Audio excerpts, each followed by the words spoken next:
Hey, welcome to a Wiser Retirement podcast. Leaving a financial legacy isn't something that happens by accident. It takes planning. We've put together a guide with 7 steps to leave a financial legacy and have made it available for free on our website. This guide covers designing your legacy, estate planning, financial education, and protecting your legacy. The link to download 7 steps to leave a financial legacy is listed in the episode description, or you can go to wiserinvestor.com, scroll to the bottom, and find it there. Now on to today's episode.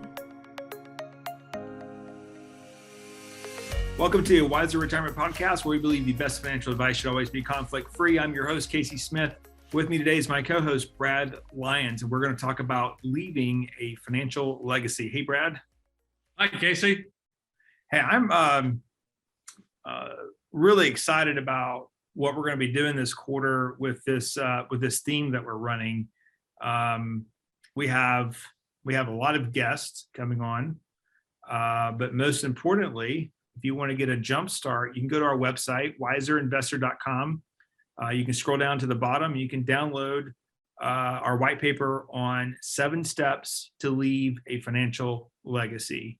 And this process, I don't know, it's going to be very interesting conversations, I think, for the next few weeks here.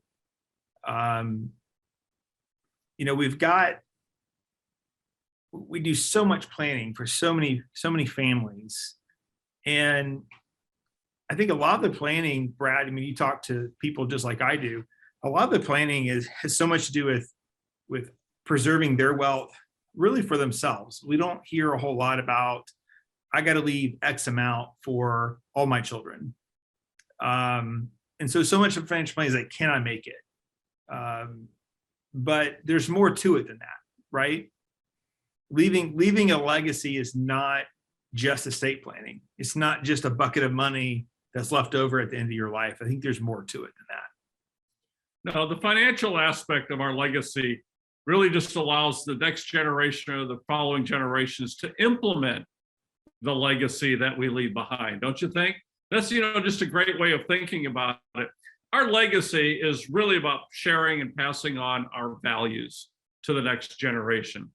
Yeah. So that they can literally take them, modify them, incorporate them as their own and adopt them or not, depending upon how they feel and how they view about it, life and so on.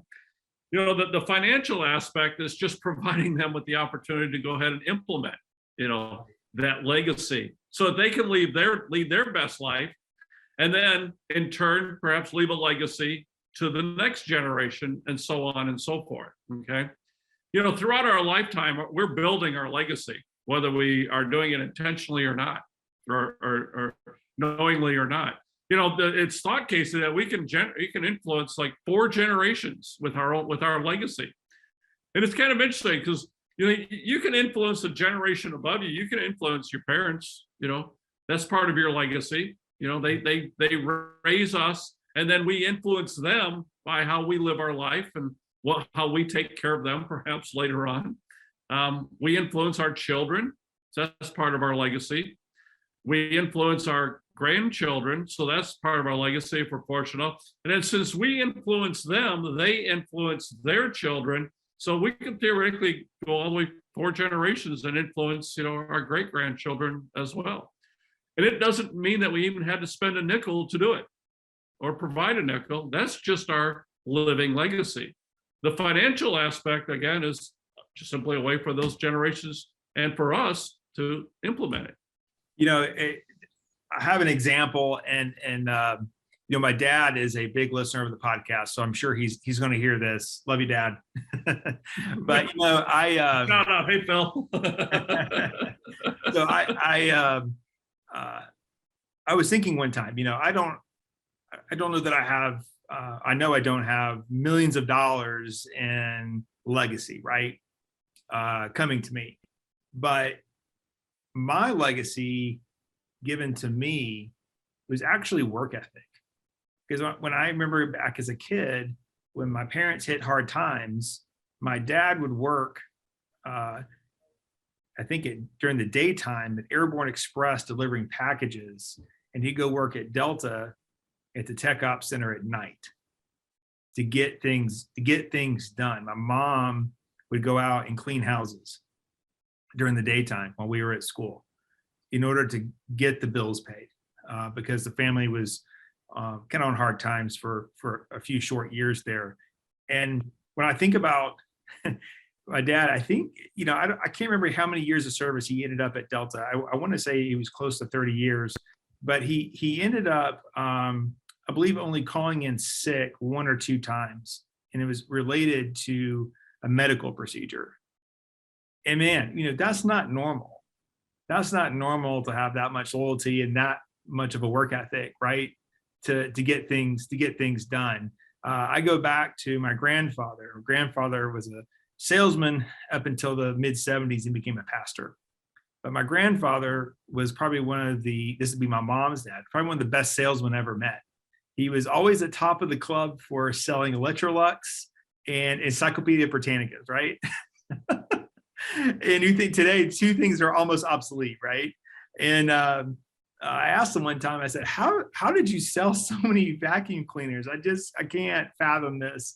And he says, well, they told me that if I unwrapped one, I had to keep it, had to pay for it because they wouldn't take it back. And I couldn't afford to keep it. So I just unwrapped it and went house to house until I sold it. And once I sold it, I went back to the car and pulled another one out, unwrapped it.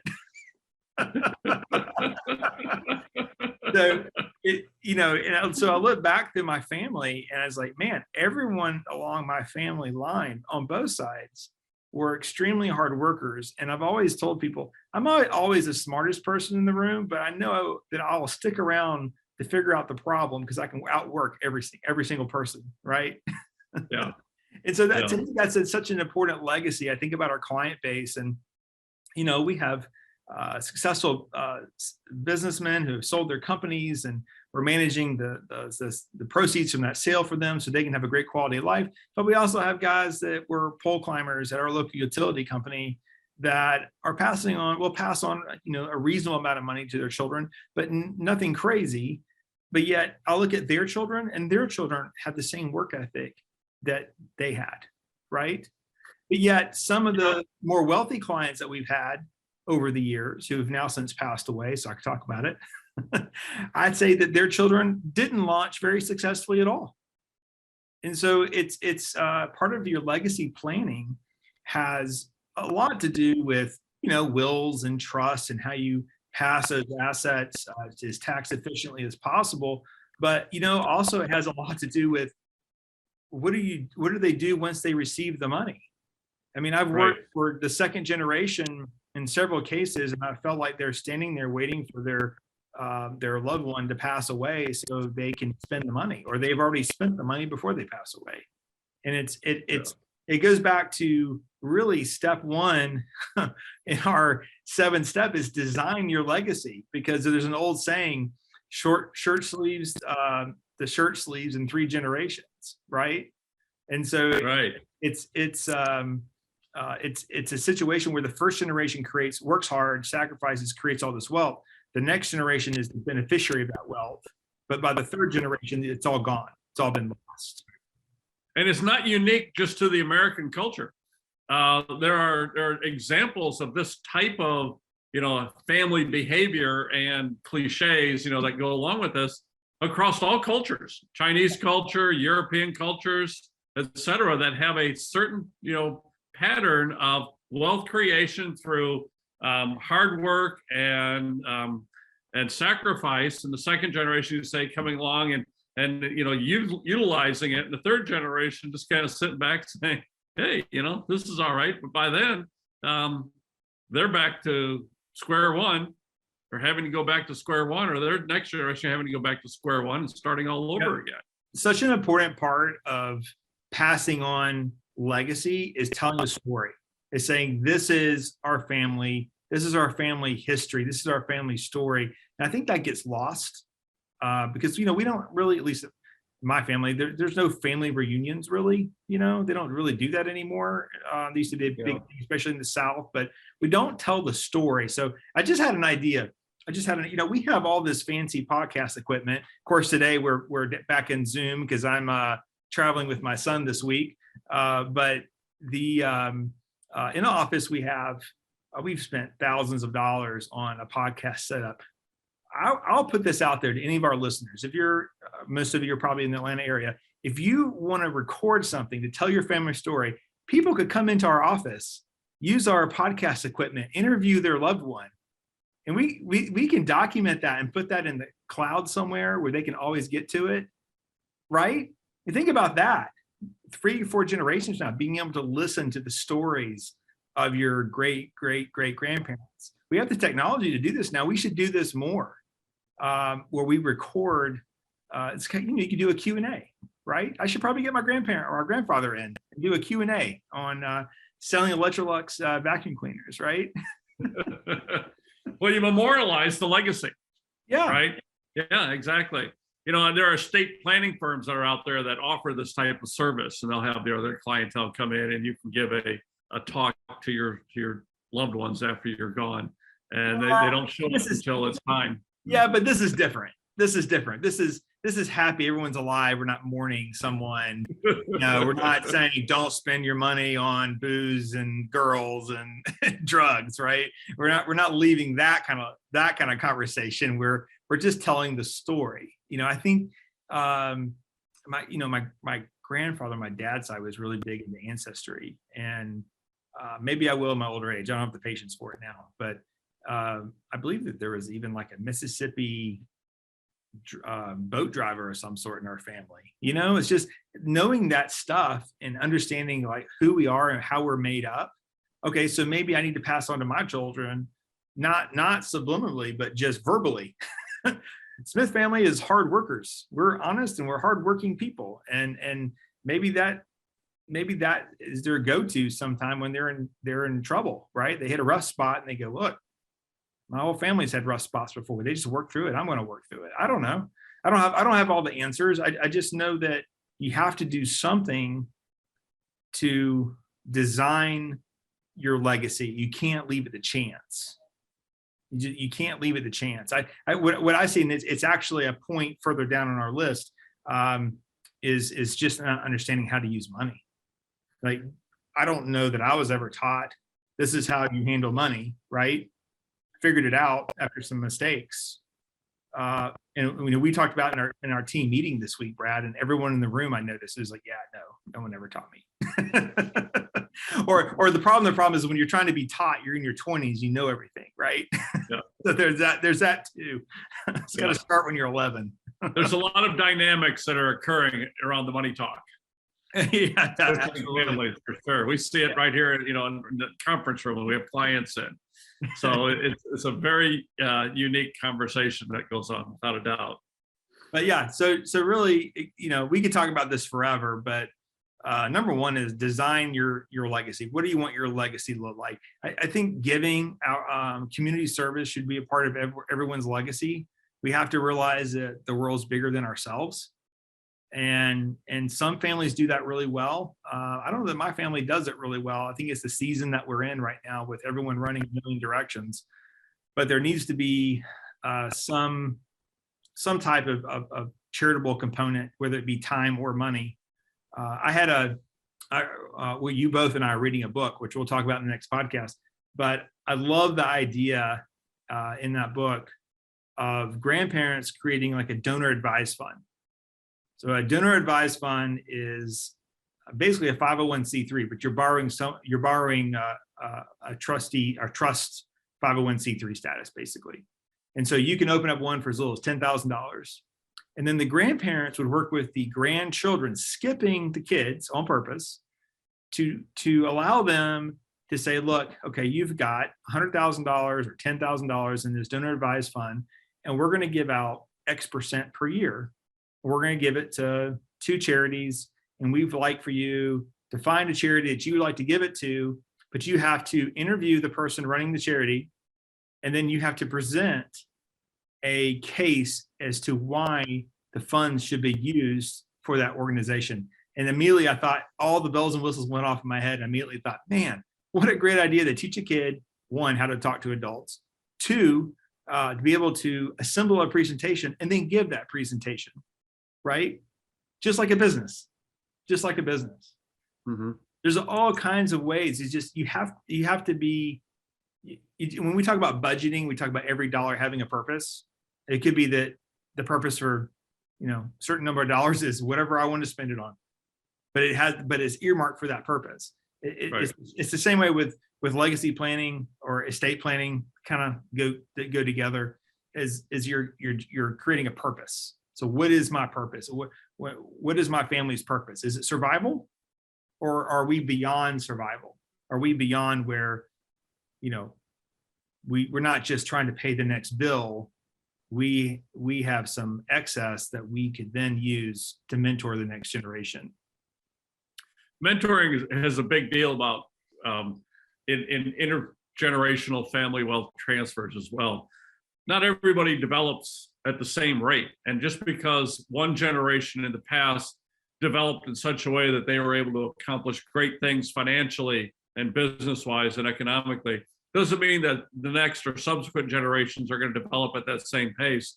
So mentoring them to come along and bring them up to speed where they can perform at their highest level, okay, whether it's within the organization or within the family itself, is developing the human capital side of things. And it's very important. Mentoring plays a huge role. It helps to tell the story as well. Lots of times mentoring can come from outside the family because of the relationships that happen in inside the family. Sometimes mentoring can come best from a aunt or uncle or an older cousin or a longtime family friend who knows about the family, okay? That can share stories and can bring that next generation, that person in the next generation along, so it allow them time to develop and to assume a role within the business, the organization, or the family's network. So mentoring is a very, very big part of maintaining and preserving, that your family's history and legacy, along with the financial resources that are being passed down. To speak to a lot of our clients with substantial assets, you're not worried about, do I have enough assets for my lifetime? You know that you have more than what you need. And I think that's where it gets more complicated, but yet can be very simple. And that comes down to creating some sort of like a family compact, almost like a family mission statement. Right. That's exactly. And it's almost even beyond that, a constitution about how we will govern ourselves going forward. Right. Yeah. And it's something that you and I talked about offline that I'll bring in now is we think about ourselves. We have brothers and sisters and we think, oh yeah, well, they're doing well. Oh yeah, they struggle. We never think about bringing them along. You think about the unit as a whole. And what I love about generational wealth, which we'll get into in our next podcast, though, what I love about generational wealth is you have the ability to bring people along, even people that are struggling for whatever reason. And that starts with creating a plan. And when you go back to planning, for the people who are listening who maybe are just starting out, you're the first generation. You're not the second or the third. We don't want anybody to be the third and squander it, but you're the first generation and you're doing well. It comes back to the financial planning process, because in the financial planning process, we go through our steps. No stupid debt. Don't have any credit card debt. We have a plan to provide for ourselves in retirement. We have a college plan for our kids, which is very important, by the way, to keep moving the family on, is education. And right. That's that third component of intellectual capital. That's right. And then ultimately, we always talk about this opportunity bucket. Well, what do I do with this extra each and every month? Well, with the opportunity bucket, that's where that generational wealth, that's where it starts. And it could be that you're a business owner and you're putting extra money into that generational wealth bucket. You're not quite sure what it's for. It's maybe in some investments now, but it might be for a second home where you're going to create all kinds of memories with your kids or grandkids. Ultimately, it might be seed money for the next generation to start businesses and grow businesses. And so it gets really exciting when you think about the big picture. But I think so many people just get focused on looking at their feet instead of looking down the road on on legacy planning per se. Well, you bring up an interesting point, and that being our timeframes, right? Yeah. And for legacy planning, the time frame is expanded for generations, and a generation is what, 20 to 25 years. So if you're looking at 2-3 generations, you're looking at 25, 50, 75 years into the future. So the decisions that we're making today in our legacy planning for ourselves, Casey, is going to have an effect that we probably are not going to see, but they will, and they'll look backwards and see the legacy that occurred prior to them, so that they understand the behavior that they hopefully can exhibit in the future, given the certain cultural norms that exist then, okay, in order to continue the Smith family legacy. Right. So again, we could stick on the first topic for a very long time. But so once you have designed your legacy, you've put forth rules and objectives in your mission statement, and you've gotten your family to say, yes, this is what we want to do as a group moving forward, and you get everyone to sign off, because you can't do it with one person. It's a group effort, because again, generational wealth goes 100 plus years, right? And that's the hard part, is you can't get over 100. By 100 years, it's all been squandered for the most part, statistically speaking. So it's really thinking down the road. But then once you have that plan together, you got to assemble a team, and good professionals can be hard to find. We know this, right? We're a fiduciary fee-only financial planning group that talks about and thinks about things like this. But yet we're still called financial advisors, and we're the same as the Edward Jones down the street that just wants to sell you a product, or Merrill, or Wells Fargo, insert broker name here, and they're all kind of the same. They're not talking about any of this stuff unless you're going to walk in the door with $100 million. Then you might get to the private wealth side of things. Yeah. But ultimately, what's the term that we use here? Back and forth. It's not just financial advisor, it's trusted advisor. Right. Yeah. We want, to be the advisor that makes that first phone call. The first phone call that, a client makes, we want it to be to us because of the trust, But our industry is so messed up that they trust other people too. And that might be a really good person. And I'm not saying that if you're a broker, you're a bad person. It's just the toolbox is messed up, and that to give this type of advice, you're not being compensated. So why would you? Ultimately, you need to sell an annuity or a whole life policy or a mutual fund. That's how you feed your family. And that's right. That's the problem I have with our industry, is that shouldn't be the case. The SEC should just shut that down tomorrow, and they're not going to, because there's so many special interest groups that prevent that from happening. But they're trying. The Department of Labor, for example, is now stepping in to try to curtail things and make them better for people. But they just they're not going to have enough manpower to do this. But anyway, to maintain the legacy, bringing in outside specialties is important, because you're getting a little bit of an outside view sometimes. And secondly, you're taking putting in place the person with the highest level of capability that you can find.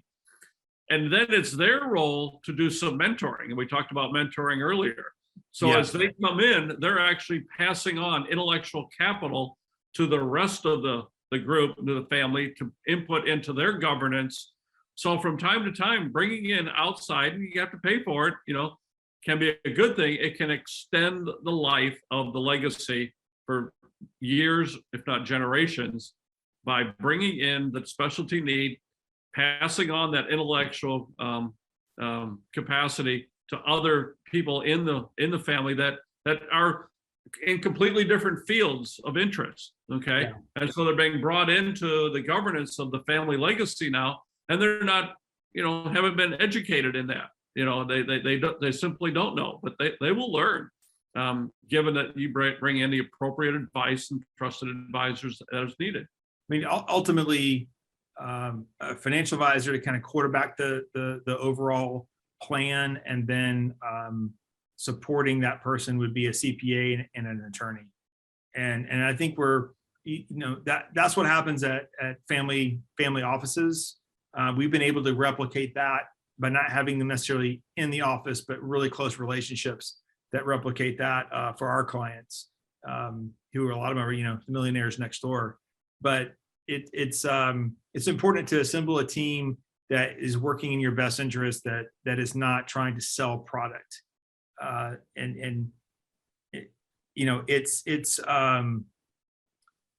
Ultimately it can be hard to find, because so many professionals, get a CPA and a financial advisor to work together can be difficult. At a Wells Fargo, Edward Jones, Merrill Lynch scenario, it's not going to happen. It's just not going to happen. They're looking for referrals to sell product is what they're doing. Ultimately, it has to be a fee-only firm. Thank goodness there's so many popping up now that there's a good chance. There's a good chance that you can assemble that team where everyone can work and sync. But that's an important part of implementing the legacy. Once you have that team, then step 3 is building a financial plan and a portfolio management strategy. Financial planning is so important in legacy planning. Legacy planning, again, is looking way down the road. Financial planning would be more during your lifetime. How are we going to handle these aspects? But it's setting the investment strategy for a family, and that investment strategy does not need to be your typical mutual funds that are focused short term. Those need to be focused 10 plus years, low cost index funds, right? And real estate. Real estate probably should be a third of your overall wealth. If you have 10 million plus in investable assets and no real estate, or just your primary home, that doesn't seem like a very good mix to me. You probably should have at least one property in there that's either income generating or is in a position where it should appreciate over time. Vacation property, basically. Right. Absolutely. The asset allocation, the investment strategy you're talking about, at that point becomes very similar to an institutional pool of capital, okay, that is designed to last for almost an infinite time frame, such as a pension or an endowment or things like this.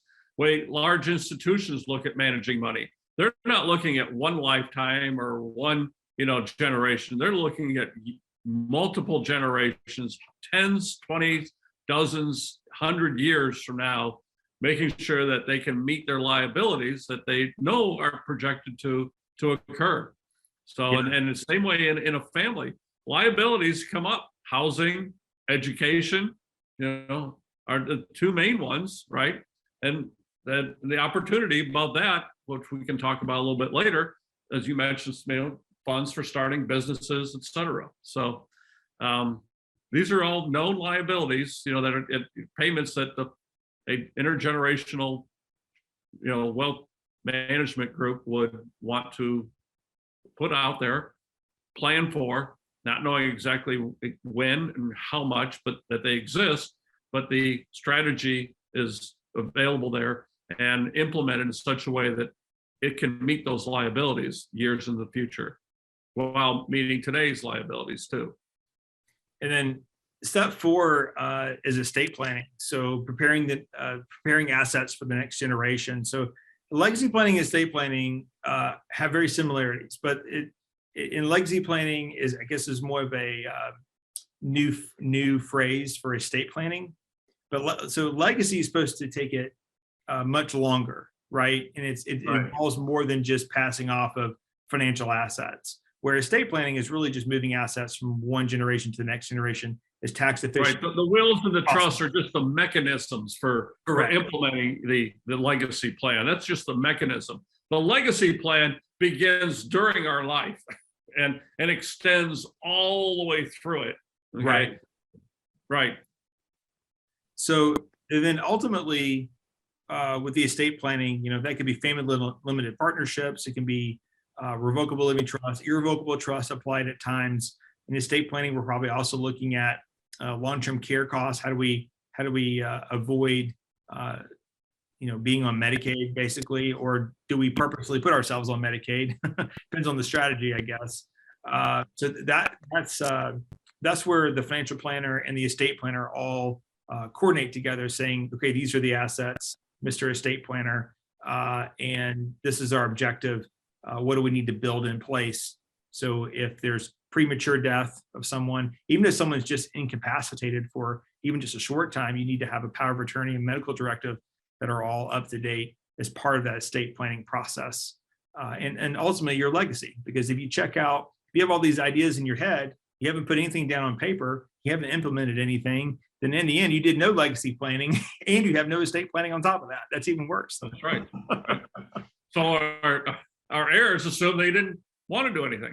Right. I mean, that's what we tell them. They assume we didn't want to. So, okay. Right.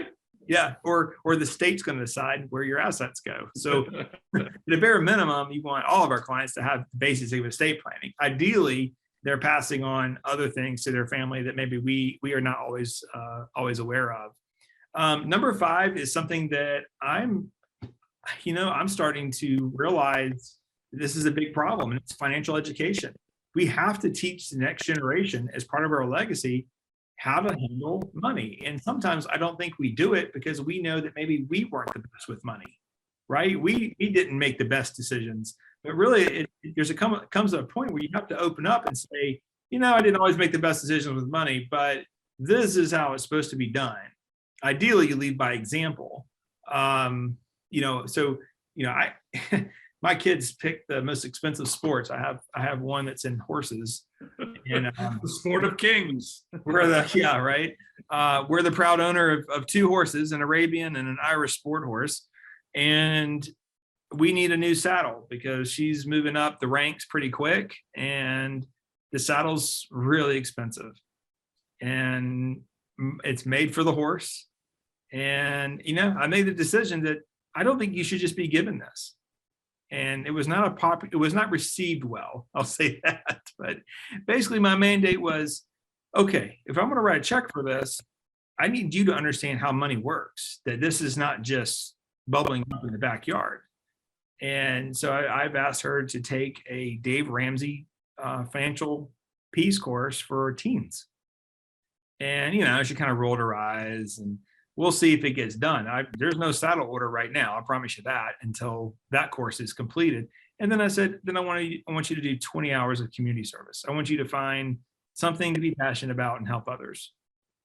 And, no one else's dad makes them do this. I'm the only one that makes it there. Everyone else just gets it. And I have to do all this. And so we're going through the 14-year-old reaction to it. Hurts my heart a little bit being a financial planner. But teenagers are weird. So, Well, the other end of that spectrum, okay, there's the where does money come from?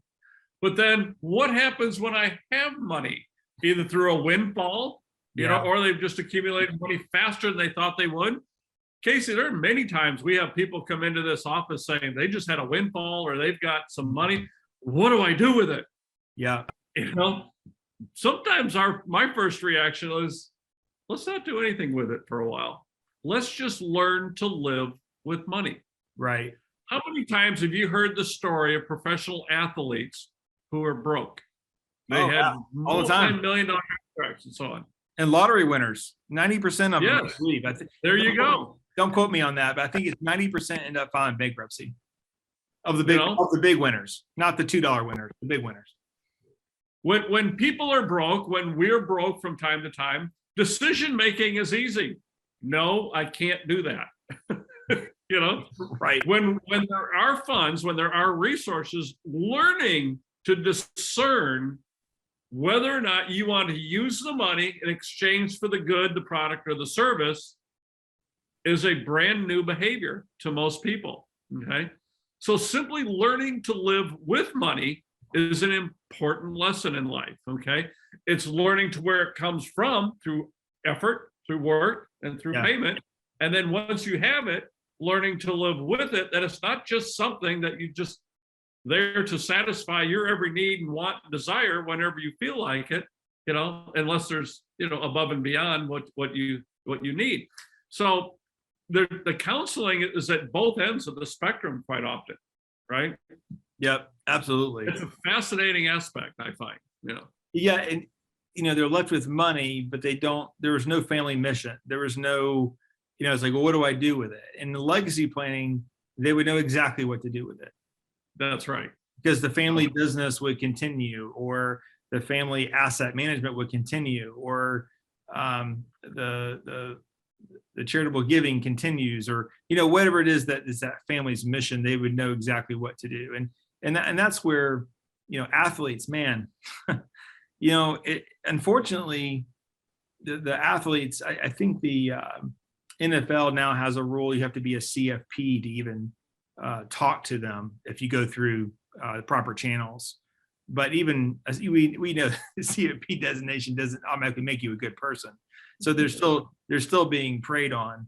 But ultimately, it's you think about what they could do with that legacy. You think about 50, even just a $20 million contract. You think about what the lives that they could change going forward, but also horizontally. But that's not what happens. It's just stupid things get done. And the reality is that when we talk about the markets, we talk about this all the time. When you're going through a bad stretch in the market, everyone thinks that the stock market is going to keep doing that forever. And if you're going through a good stretch in the stock market, everyone thinks that it's just going to keep doing that forever. And so when you're making that kind of money, you're probably on top of the world, and you think that you'll just always make that kind of money until you blow out your knee. Right.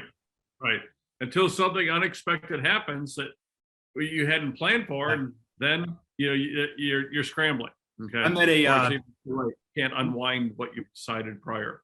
I met a gentleman at a Ameritrade TD Ameritrade conference one year. It's been many years ago. He only worked with basketball athletes, specifically NBA, and I think he may have only had 5 or 6 clients, which would be probably equivalent to what we manage for 300 people. But he was telling me a story that I guess one of the wives of the players bought a Ferrari as a birthday present to the player, to the husband. And she bought it, but the husband wanted to be a good steward of his assets. He grew up poor and wanted to be a good steward. So the financial advisor, every single transaction in the checking account, he got an alert over a certain dollar amount. So he gets this alert of cash being paid for this Ferrari. He calls the player says, I have no idea. I didn't buy anything that expensive. Calls his wife. Wife says, oh my gosh, how do you know that? He's like, because he monitors our expenses because he's trying to keep us on track so we don't blow all this money. And he says, what did you buy? And she says, well, I bought this Ferrari for your birthday. And he goes, take it back. He made her take it back to the dealership because it didn't meet the financial obligations or the financial mission of the family. I thought that was hilarious. It's like that poor Ferrari salesman. He thought, he was eating steak that night and had to return it. I already bought it. But that's the role of outside people in a relationship is saying, hey, this is what the objective is. I feel like I do that every week. Someone calls me up and says, hey, I'm thinking about buying XYZ. And I go, okay, great. How are we going to pay for that? Oh, I thought I'd just pull it out of my portfolio. So, well, your portfolio is helping you retire 10 years earlier. And so if you still want to retire 10 years earlier, we can't do it there. So what's other options? He's like, I probably just shouldn't buy it. Less about cars, more about boats these days. But there is quality of life too. Sometimes I say, well, if you want to adjust your retirement date, you can pay cash for it and you have no problem. And so they have to think about that, the consequences of doing that. But it's ultimately we have to teach the next generation how to do this. I think the Dave Ramsey Teen Program looks very appealing to me. It's Dave has weird investment advice. I don't follow his investment advice, but certainly his budgeting tools have saved probably hundreds of thousands of people across the U.S. getting out of debt. And teaching the program, it's an online self-guided course. I believe I paid $40 for it. So if anyone's out there wanting their children to go through something like that, there's a middle school course and then there's a high school course. Our kids' high school actually teaches that, I believe, senior year before they go to college, which I think is now a requirement in the state of Georgia. We actually have a later on our interview schedule. We have one of our public school commissioners coming on to talk about that and how important that is in at least Marietta City schools, teaching financial literacy in the school system. Well, I think that's a great idea. Over at University of Georgia, they have a whole program, a curriculum on personal financial planning. Right. And it's in the College of Family and Consumer Economics, I think, Consumer Sciences, I guess. So it's a very popular program, and people go on to careers, but you can just take courses in there as well, and to learn about investing, learn about budgeting, learn about. But is that a requirement for you to graduate, or is it just something you can take on your own? No, it could just be an extra, an elective. Yeah. Yeah, I think it needs to be mandatory. I believe in Georgia, it is now mandatory that all high schools have to teach some type of financial literacy. I just wonder who's teaching it. You have a financial literacy teaching a financial literacy course. That might be a problem. So I have questions about that. Is it the high school gym teacher? They seem to get all the extra stuff. The gym teacher does. But hopefully that's not the case. Hopefully they're being very professional about it. Number 6 on our list is giving to charity as part of your family legacy. I think it's important, not necessarily always to write the check, but certainly to be giving of time. We live in a world now where everything's about us. And even with my own kids, I feel like that they live in a world of one. And we have to understand that there's other people out there that need our help. I recently resigned my position for personal reasons, but I was on the Wellstar Foundation board for about a year, and it was very interesting to see those reports. The Marietta Country Club was at a height of membership. They had to increase their dues to kind of get people to not want to join, and then they created a waiting list. At the same time, during COVID, Cobb County had more people going hungry than ever before. And so you literally saw the wealth divide. I mean, we talk about it and people try to make it into a racial thing. I'm just looking at data. And when you look at the data, you realize, oh my gosh, there's a lot of people that are struggling, and, we can give up a steak meal or two a month and go and do something positive for the community, or something that it's really important to you. And it doesn't have to be feeding poor people. It could be, something cancer or health related, or, just giving of time through more, environmental type things. But the bottom line is we do something that's not focused on us, but ultimately we're the beneficiaries of it, because when we give our time or our money, actually there's health data that shows you have lower blood pressure. You're sleeping better at night. You're right. There's all kinds of positive things that come back from being charitable. And so that's definitely has to be something that's taught to the next generation as part of our plan. It's a good idea. There's an old saying, give until it feels good. Right. That's when that you've reached your level of giving that's appropriate for you. And it's different for everyone. And that can be built into the plan. And there's certainly lots of mechanisms within the IRS tax code to do it on a tax efficient basis as well. Yeah, no, absolutely. Yeah, I totally skipped over the whole financial aspect of giving. is tax, right? You're getting a tax deduction, and that's why you give it. Like get $10, hopefully I get 40 cents off of my tax return or whatever it might be. But ultimately, that should be your primary driver. Ultimately, it's to leave the world a better place around us, and as you're riding, the rising tide lifts all boats, right? So those of us who are successful are able to do things in our community, then that uplifts everyone in the process. But yes, there obviously are, especially in estate planning, we go over the estate planning limits. Right. Once you're over the exemption, it makes a lot of sense to utilize these mechanisms in order to reduce the taxable exposure to your estate. So yeah. Absolutely. And then ultimately, you know, it's not so much, I mean, it is part of legacy planning, because if you lose your assets, then you can't really leave a financial legacy anyway. But ultimately, it's protection, asset protection.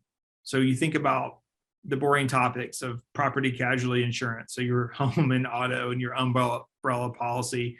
If you're a business owner, is your business protected? Which I would say most of them are probably underprotected from what I've seen. And so ultimately, it's bringing in an insurance broker, which we'll do in one of our podcasts here this quarter. But bring in an insurance broker to make sure you're properly insured. As I tell our clients, you know, there is a lifestyle in which you're trying to find the cheapest insurance, but none of our clients should be looking for the cheapest insurance. They need to find the proper insurance for a reasonable price. It's two separate things. Yeah. We're not going to go to the general trying to get auto insurance because it's cheaper. We need to be using AAA rated, AA rated insurance, and we need to make sure we have umbrella policy that covers at least what our net worth is. So if your net worth is over $500,000, you probably should be carrying some type of $1 million umbrella policy. We want to make sure that we don't suffer a catastrophic loss, right? And that's what insurance is for the insuring against the catastrophic loss. We're not buying insurance to make money. You're buying insurance to preserve what you have, and hopefully you never need it, okay? Right. But it's there in order to, protect against the catastrophe that, can happen. We just hope that it never does. But it's there for a purpose. And it's interesting, the whole world of property casualty, you have the Allstate and the State Farm, you have Farmers, you have other just companies that only quote themselves, they don't quote other people. But when you have a home that's worth over $1 million and you drive exotic cars, those probably aren't the best insurance companies. Those companies are for everyday Americans. You probably need to be with a Chubb or a Vault or a Pure, something that specializes in higher dollar homes. And what I think I learned in the last couple of years was agreed to values on cars. We have little fender benders, and they're going to total the car, and you're like, oh my gosh, why would my car be totaled? Well, it's because it would cost $6,000 to fix it. It's only worth $5,000. This is a terrible example, but the idea is that they're going to total your car, and they're not giving you what it's really worth. And you have to fight them and fight them and fight them. Where with agreed to value, if you crash your Bentley, it's already in the policy that they're going to pay you $350,000, period. There's no fighting or haggling, right? And you pay a little bit of a premium for that. But maybe a Bentley is a bad example. Maybe it's just Mercedes, BMW, and it's a higher end version of those that you're trying to protect. So one, that's less hassle, but it's also protecting a depreciable asset, and then your home, making sure that if your home burnt down or something bad happened to your home, that you have protection. We had a client that I think their whole basement flooded twice, right? And it's the second time the insurance company required a lot of them as they reassembled the house. But you got to have the right coverage.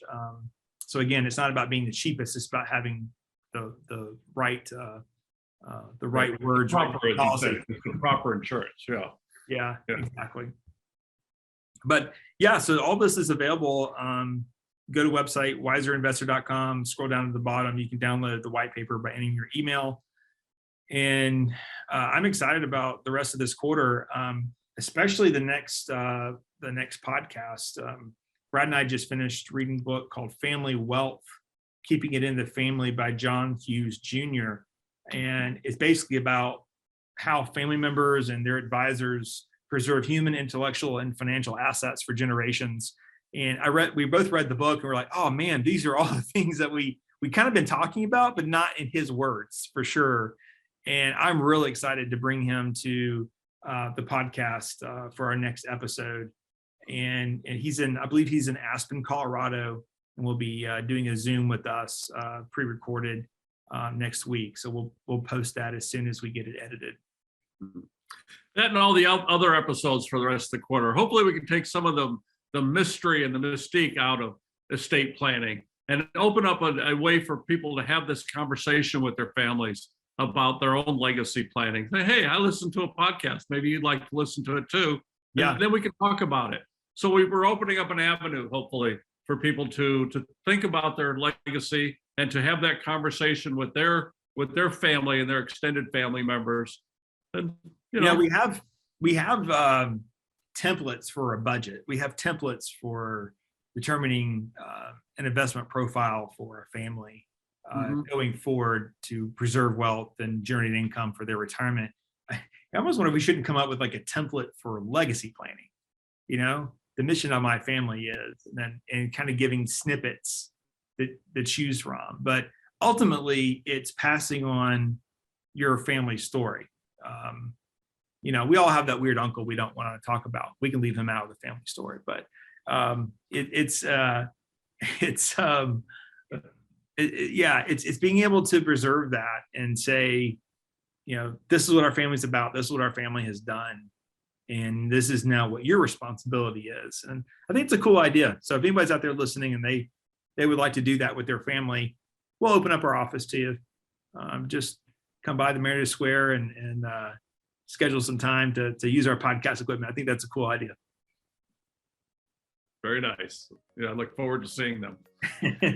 All right. All right, Brad, great conversation. I look forward to the next one. Sounds good.